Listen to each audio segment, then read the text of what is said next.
जब भी मेरी बीवी मायके जाती, जो कपड़े उस दिन पहनती, मैं वो कपड़े पड़ोसी की छत पर टंगे देखता। नमस्कार भाइयों और बहनों, इस कहानी के सभी पात्र और घटनाएं काल्पनिक हैं। इसका किसी भी जीवित या मृत व्यक्ति से कोई भी संबंध नहीं है, और अगर इत्तेफाक से संबंध आता भी है तो वो एक संयोग समझे। तो चलिए कहानी शुरू करते हैं। जब मैं ऑफिस से थककर घर पहुंचा, उस समय मैंने सीमा को तैयार खड़े हुए देखा। उसने गुलाबी रंग की बहुत ही खूबसूरत ड्रेस पहनी हुई थी। उसे देखते ही मेरी सारी थकान दूर हो गई। लेकिन जैसे ही उसने कहा कि उसे अपने मायके जाना है और वो इसलिए ही तैयार हुई है, तो मेरा सारा मूड ऑफ हो गया। देखो सीमा, तुम कल चले जाना, मैं आज बहुत थक गया हूँ। मैंने उसे टालने की कोशिश की, लेकिन वह अपनी जिद पर ही अड़ी रही। नहीं अभय, मुझे माँ की बहुत याद आ रही है, प्लीज़ आप मुझे छोड़कर आ जाना। उसकी बात सुनकर मैंने हाँ कह दिया। हमारी शादी को अभी 1 महीना ही हुआ था और वह लगभग हर हफ्ते ही मायके जाया करती थी। फिर भी उसका दिल नहीं भरता था। लेकिन मैं क्या करता, मुझे सीमा से बेइंतहा मोहब्बत जो हो गई थी, इसलिए उसकी किसी बात को टालना मुश्किल हो जाता था। मजबूरन मैंने उसे थोड़ा इंतज़ार करने को कहा और फ्रेश होकर उसके मायके पहुंचा के आ गया। उसने कहा था कि रात को मैं उसे लेने आ जाऊं। मैं जल्दी से वापस लौटा क्योंकि मैं बहुत थका हुआ था और आज मेरी तबीयत भी कुछ ठीक नहीं लग रही थी। लेकिन मैं सीमा को इस बारे में नहीं कह पाया। मैंने जैसे अपने गेट के सामने अपनी कार रोकी तो अचानक मेरी नज़र मेरी पड़ोसी के घर की तरफ गई। तो मुझे आश्चर्य का बड़ा झटका लगा, क्योंकि उनकी छत पर ड्रेस लटक रही थी और हूबहू वही ड्रेस मैंने अभी अभी सीमा को पहने हुए देखा था। बिल्कुल वही रंग और वही प्रिंट में। काफ़ी देर तक तो मैं उसे देखता रहा। कैसा अजीब इत्तेफाक है। मैंने मन ही मन सोचा कि हो सकता है सीमा और भाभी ने एक साथ ही शॉपिंग की हो, इसलिए एक जैसा एक एक ड्रेस खरीदा हो। मैं इन्हीं ख्यालों में खोया हुआ था और जैसे ही चौकीदार ने गेट खोला, मैं कार अंदर ले गया। मैंने नौकर को कहा कि कोई मुझे डिस्टर्ब ना करे, मैं थोड़ी देर आराम करने वाला हूँ। उस दिन मैंने इस बारे में ज़्यादा नहीं सोचा, क्योंकि अक्सर ऐसे इत्तेफाक होते रहते हैं। मैं रात में सीमा को वापस लेकर आया था, लेकिन मैं उसे यह बात बताना भूल गया कि यही ड्रेस हमारे पड़ोस वाली भाभी के पास भी है। लेकिन 2 दिन बाद मेरी हैरानी की हद हो गई जब सीमा ने मुझे बताया कि वो अपने मायके जाना चाहती है, क्योंकि आंटी की तबीयत ठीक नहीं है। इस वक्त वो नीले रंग की बेहद ही खूबसूरत ड्रेस में थी। मैंने उसकी तरफ प्यार भरी नज़रों से देखा। वो आज भी बहुत खूबसूरत लग रही थी। थोड़ी देर बाद मैंने उसे उसके मायके पहुंचाया, लेकिन जैसे ही मैं घर पहुंचा तो दंग रह गया, क्योंकि मेरे पड़ोसी के टेरेस पे आज भी वही ड्रेस लटक रही थी जो आज सीमा ने मायके जाते समय पहना हुआ था। ऐसा कैसे हो सकता था? मुझे बहुत अजीब सा लगा, लेकिन इस बार मैंने इसे सिर्फ एक इत्तेफाक समझा और अपने काम पर लग गया। लेकिन जब तीसरी बार ऐसा हुआ तो मेरी सोच शक में बदल गई। कहीं ऐसा तो नहीं कि सीमा मायके का बोलकर मेरे पड़ोसी के घर जाया करती हो। लेकिन ऐसा कैसे हो सकता है? मैं खुद उसे अभी अभी मायके छोड़कर आया था और उसका मायका काफ़ी दूर भी था। यह सब इतनी जल्दी कैसे हो सकता था? लेकिन उस दिन मुझसे रहा नहीं गया और जिज्ञासा के मारे मैंने अपने ससुराल की तरफ कार दौड़ाई। और मैं जैसे वहां पहुंचा तो देखा कि सीमा उसी ड्रेस में थी और मुझे देखकर हैरान रह गई। अभे, आप अभी तक गए नहीं? उसने हैरानी से पूछा। तो मैं कुछ शर्मा सा गया और मन ही मन खुद को टोकने लगा। मैं कितनी बेवकूफ़ भरी बातें सोच रहा था। सीमा के माँ बाप का घर तो हमारे घर से काफ़ी दूर था, भला वो वहाँ कैसे जा सकती थी? मैंने मन ही मन अपने आप को धिक्कारा और घर वापस लौट आया और ध्यान से अपने पड़ोसी नितेश के घर की तरफ देखा, जहाँ वही ड्रेस अभी तक लटका हुआ था। मुझे एक पल के लिए भी चैन नहीं आ रहा था। इत्तेफाक 1 या 2 बार हो सकता है, लेकिन बार बार नहीं। लेकिन मैं ये बात जुबान पर लाने से डरता था। अभी मेरी शादी को दिन ही कितने हुए थे और सीमा को मेरी बात से कितनी तकलीफ हो सकती है, ये सोचकर मैं चुप हो गया। मुझे वो दिन याद आ रहा था जिस दिन मेरी शादी हुई थी और मैं सीमा को दुल्हन बनाकर घर ले आया था। उसी दिन मेरा पड़ोसी नितेश मेरे घर बधाई देने आया था और उसने माफ़ी मांगी कि वो शादी में नहीं आ सका क्योंकि आज उसकी भी शादी थी।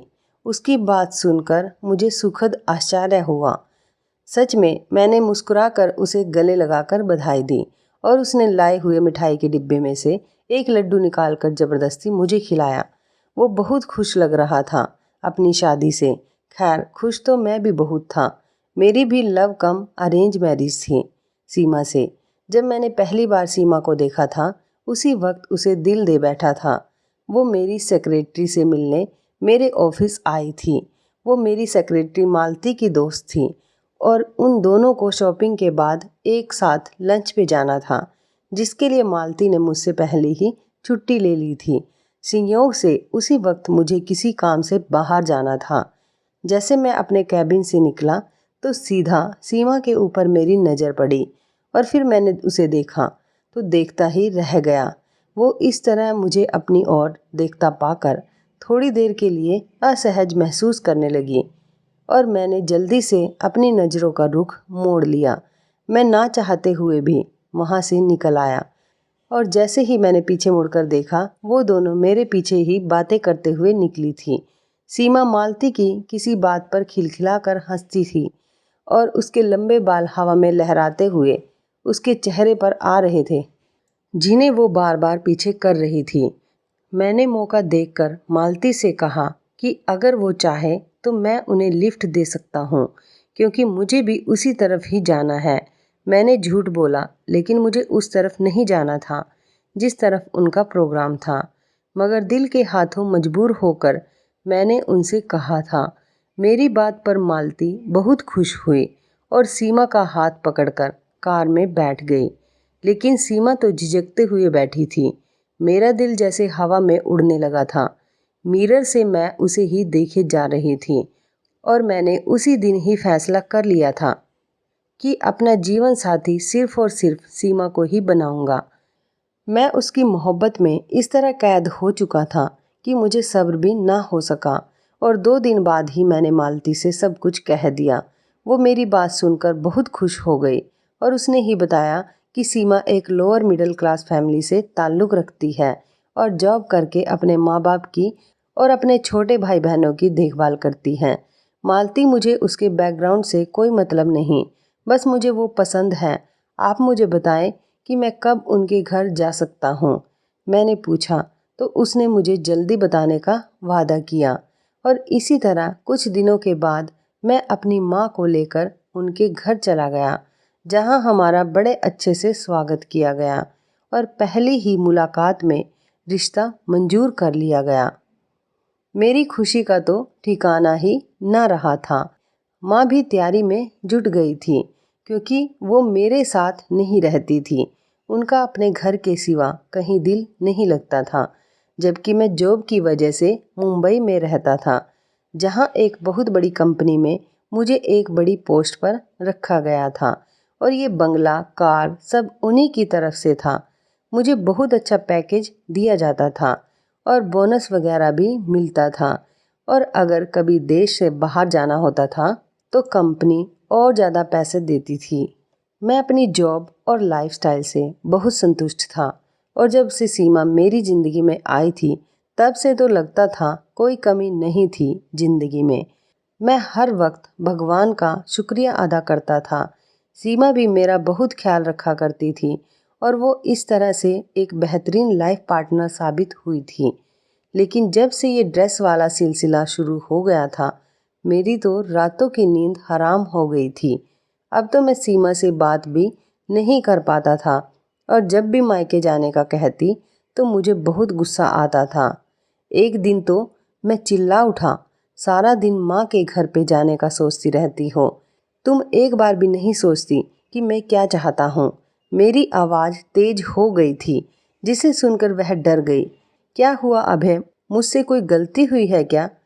वो अचानक से रोने लगी और उसके खूबसूरत चेहरे पर डर के निशान थे, जैसे उसने कोई भूत देख लिया हो।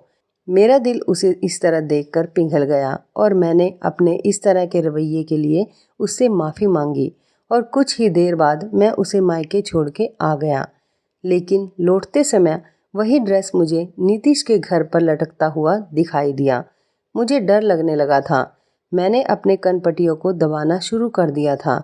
ऐसे लग रहा था जैसे कोई मेरे सिर पर हथौड़े बरसा रहा हो। हर बार मैं सच्चाई जानने के लिए वापस जाया करता और सीमा और उसके घर वाले मुझे अजीब नज़रों से देखा करते और मैं कोई ना कोई बहाना बनाकर उल्टे कदमों से वहाँ से वापस आ जाता। क्या हो रहा था मेरे साथ मुझे समझ में नहीं आ रहा था। अब तो सीमा भी मुझसे नाराज़ रहने लगी थी। मैं सारा दिन चिड़चिड़ा रहने लगा था। ऑफिस में भी लोग मेरी शिकायत करने लगे थे। अगर ये नौकरी चली जाती तो मैं कहीं का नहीं रहता।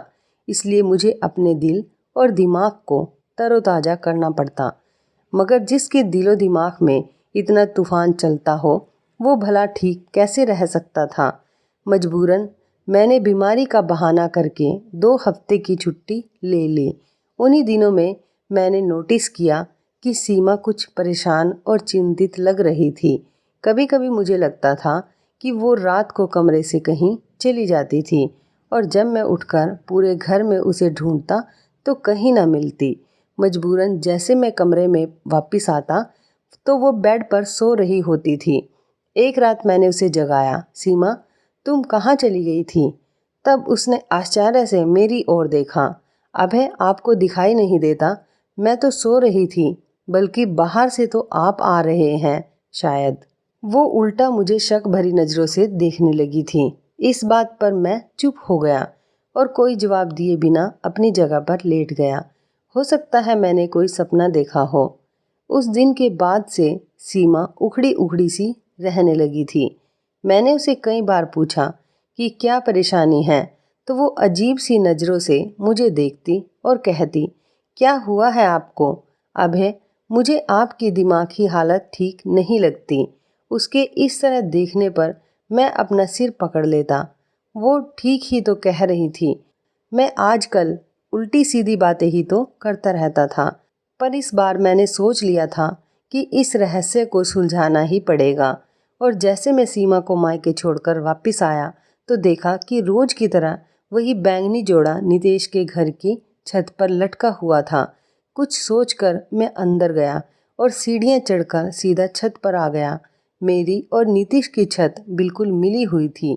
मैंने चारों ओर देखने के बाद उसकी छत लांघी और तार पर टंगे हुए कपड़े को हाथ लगाकर देखा। वो ताज़ा ताज़ा धुले हुए थे, उनमें से पानी टपक रहा था। मैंने कमीज वाले हिस्से को बीच में से फाड़ डाला और उन कपड़ों को नफरत से देखने लगा जिन्होंने मुझे बहुत तड़पाया था। मेरे पूरे शरीर में आग लगी हुई थी। मैं जैसे आया था वैसे ही वापस चला गया और फिर से अपने ससुराल की तरफ कार दौड़ाई। आज मुझे सच्चाई का पता लगाना था और आज दूध का दूध पानी का पानी करना था। मैंने तेज रफ्तार से कार चलाई थी और जैसे मैंने सीमा के घर का दरवाज़ा खटखटाया तो सीमा ने ही दरवाज़ा खोला। तो मुझे देखकर हैरान नहीं हुई थी, क्योंकि मैं हमेशा ही वापस आ जाया करता था। लेकिन उसे देखकर मेरे पैरों तले से ज़मीन खिसक गई, क्योंकि उसकी कमीज का दामन बीच में से फटा हुआ था, बिल्कुल वैसे ही जैसे मैंने फाड़ा था। ये सब देखकर मुझे इतना गुस्सा आया कि मैं अपने होशो हवास खो बैठा और बिना सोचे समझे सीमा की गाल पर जोर का थप्पड़ दे मारा। वो इस हमले के लिए तैयार ही नहीं थी और चकरा कर गिर पड़ी और जोर जोर से चिल्लाकर सबको बुलाने लगी। माँ, भाई, पिताजी उसके इस तरह के चिल्लाने पर सबके सब इकट्ठे हो गए थे और मुझे कुछ दिखाई नहीं दे रहा था। मैंने उसका हाथ पकड़कर खींच लिया। चलो मेरे साथ, मैं भी चिल्लाया। क्या हुआ बेटा, आप ऐसा क्यों कर रहे हैं?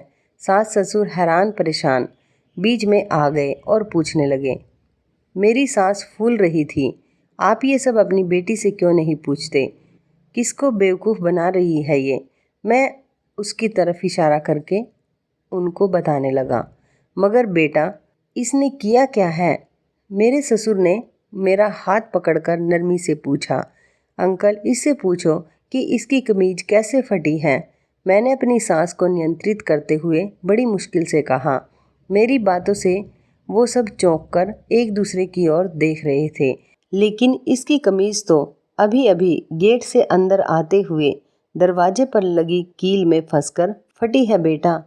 वो सब एक जुबान होकर मुझे बताने लगे और सीमा अभी तक जमीन पर बैठी हुई आंसू बहाए जा रही थी।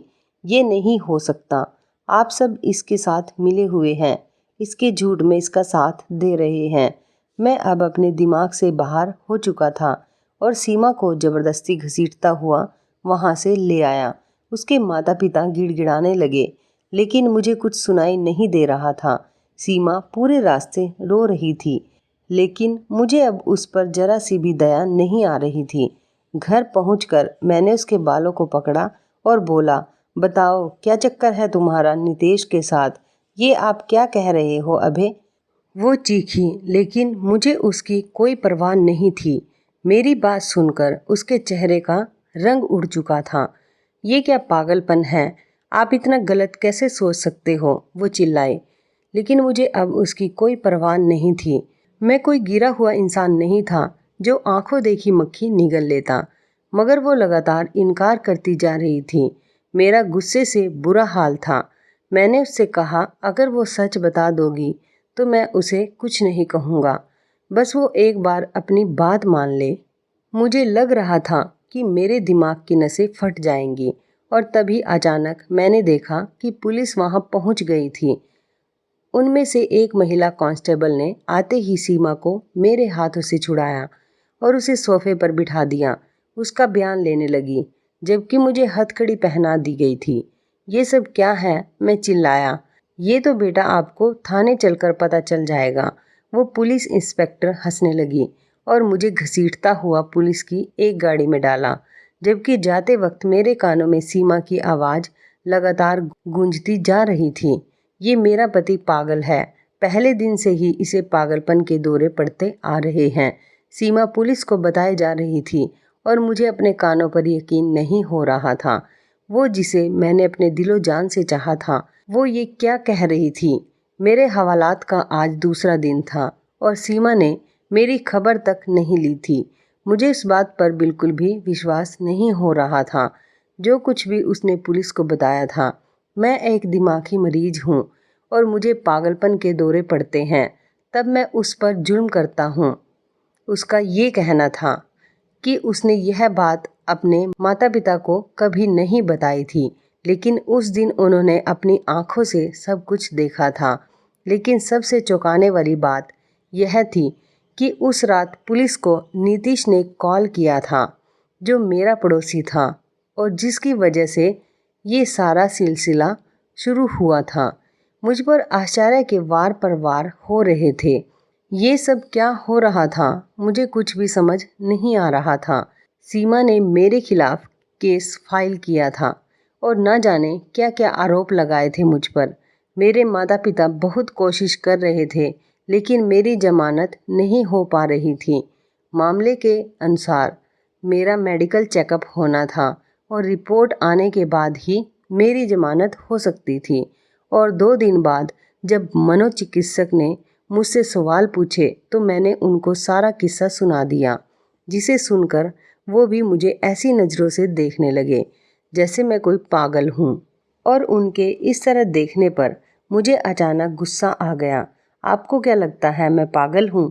मैंने गुस्से में आकर पूछा तो मुझे समझाने लगे, देखिए मिस्टर अभय, आप जो किस्सा बता रहे हैं वो नामुमकिन सी बात है। इत्तेफाक 1 या 2 बार हो सकता है, लेकिन बार बार नहीं। वो आराम से कह रहा था, बल्कि मेरी सांस बढ़ने लगी थी। डॉक्टर साहब, ये ही तो मैं समझा रहा हूँ कि वो इत्तेफाक नहीं था। मैं अपने आप पर काबू नहीं रख पा रहा था और डॉक्टर ने मेरी हाँ में हाँ मिलाकर मुझे खामोश कर दिया था, जबकि अपनी रिपोर्ट में उन्होंने मुझे एक मानसिक रोगी लिख दिया था, जिसके परिणाम स्वरूप जज ने मुझे 2 महीने के लिए मेंटल हॉस्पिटल में भेज दिया। मैं चीखता चिल्लाता रहा कि मैं पागल नहीं हूँ, लेकिन वहाँ किसी को कोई फ़र्क नहीं पड़ा। सब लोग मुझे तरस भरी निगाह से देखे जा रहे थे।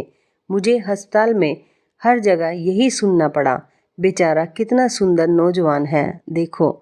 न जाने क्या सदमा लगा कि अपने होश खो बैठा है। एक नर्स ने मुझे देखकर दूसरी से कहा, जबकि मैं सचमुच पागलों की तरह बुद्धू बना बैठा था।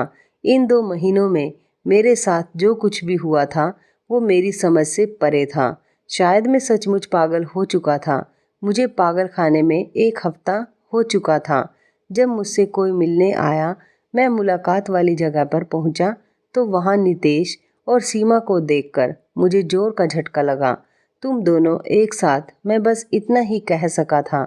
हाँ अभय, हम दोनों साथ इसलिए आए हैं ताकि तुम्हें तुम्हारी गलती बता सकें। वो मुस्कुराया। तुम्हें शैली याद है? अचानक उसने पूछा। कौन शैली?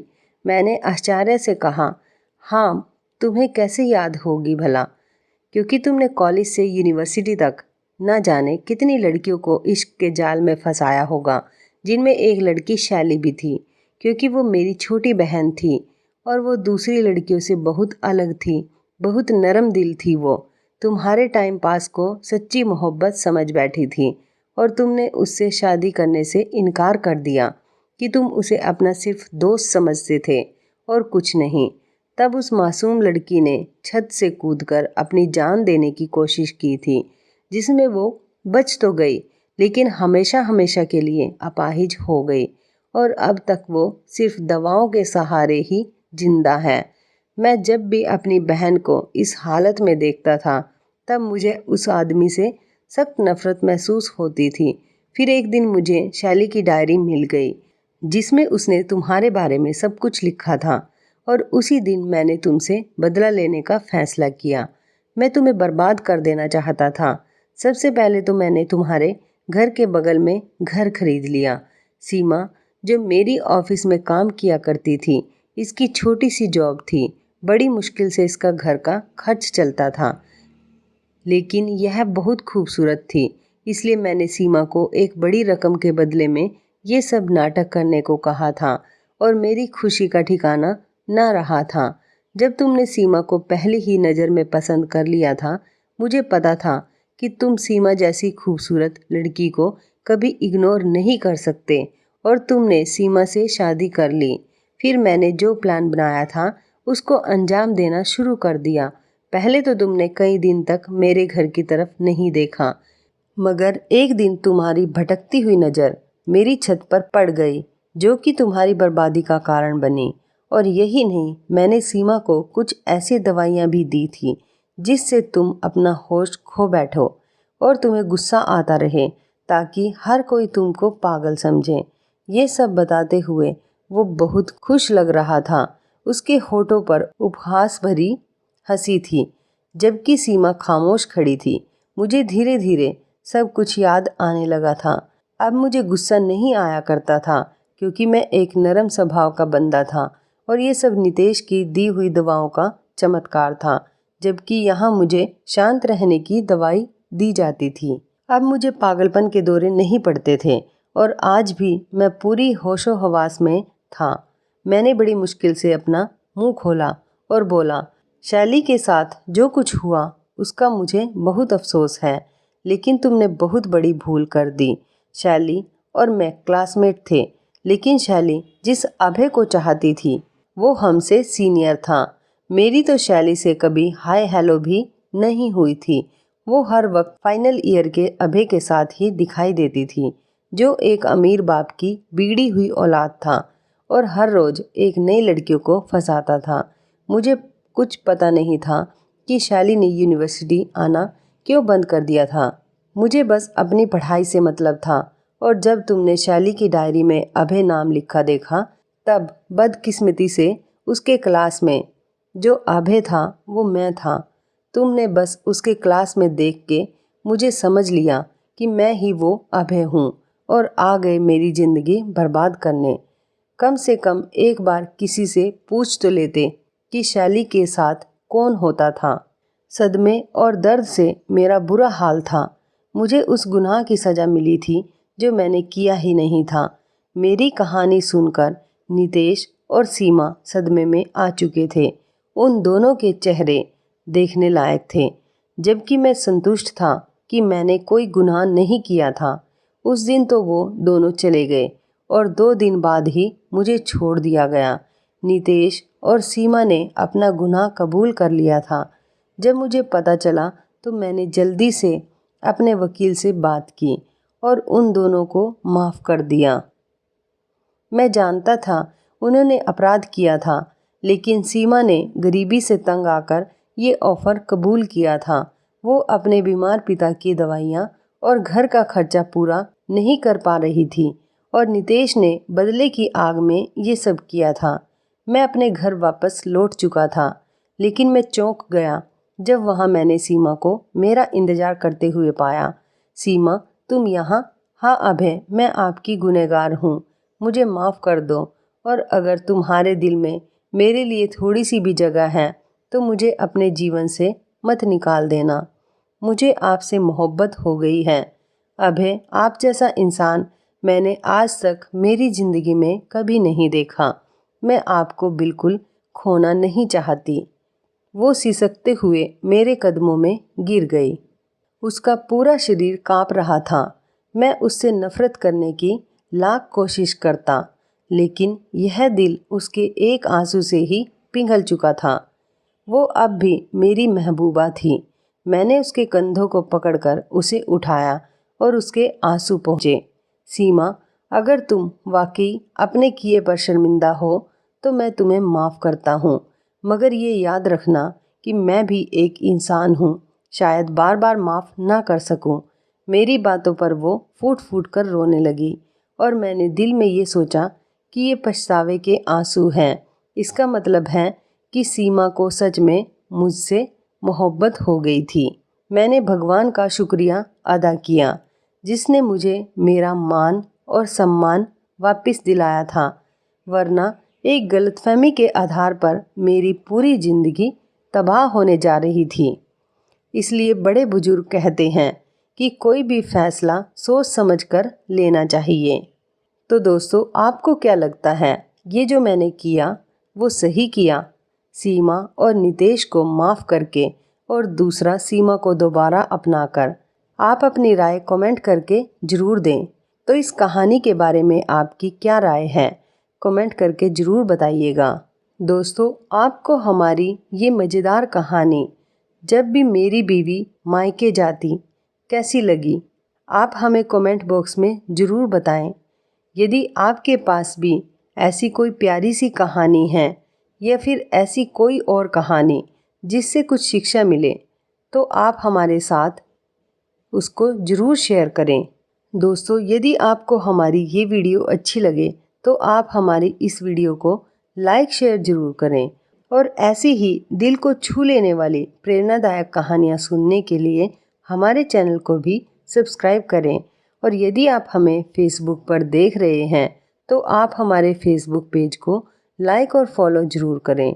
तो दोस्तों, फिर मिलते हैं ऐसी ही ज़बरदस्त कहानी या टिप्स के साथ नई वीडियो में। तब तक के लिए धन्यवाद। आप सभी अपना ख्याल रखना। आपका दिन शुभ व मंगलमय हो।